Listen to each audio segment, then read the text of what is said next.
اس دنیا میں ہر تعلق ایک قیمت کا محتاج ہوتا ہے۔ جس دن آپ وہ قیمت ادا کرنے سے انکار کریں گے، وہ تعلق ختم ہو جائے گا۔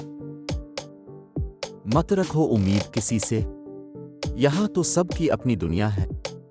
کوئی کتنا ہی اچھا کیوں نہ ہو، سب سے پہلے اپنا ہی سوچتا ہے۔ آزمائش تو ہمیشہ اسی چیز سے شروع ہوتی ہے جو آپ کو سب سے زیادہ پسند ہوتی ہے۔ مقدر تبھی بدلتا ہے جب تم اللہ کے فیصلوں پر شکوہ نہیں کرتے، بلکہ اس کے شکر گزار ہی رہتے ہو۔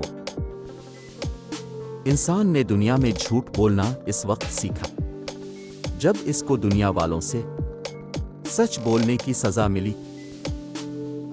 اگر آپ ڈرائیور کو جانے بغیر اور دیکھے بغیر ٹرین پر سکون سے بیٹھ سکتے ہیں، تو پھر آپ اپنی زندگی کے بارے میں کیوں پریشان ہوتے ہیں جسے اللہ چلا رہا ہے؟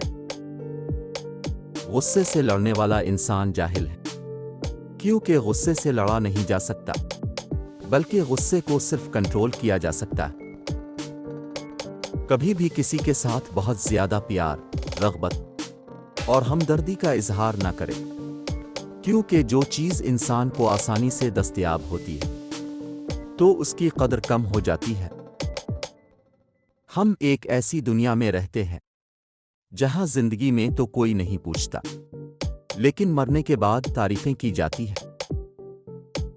ناکامی کے اسباب ہمیشہ آدمی کے اپنے اندر ہی ہوتے ہیں، لیکن وہ انہیں ہمیشہ دوسروں میں ہی تلاش کرتا ہے۔ آج کے دور میں سب سے بڑا فتنہ مال اور دولت ہے، جس کے پیچھے لوگ اپنے ہر رشتے کی اہمیت کو نظر انداز کر دیتے ہیں۔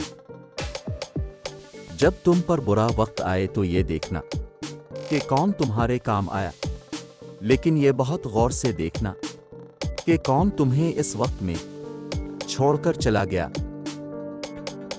جب آپ کو ہر وقت ہر کسی سے شکایت رہنے لگے، تو آپ ذرا ٹھنڈے دماغ سے اپنا جائزہ لیجیے کہ کہیں خرابی آپ کے اپنے اندر ہی تو نہیں ہے۔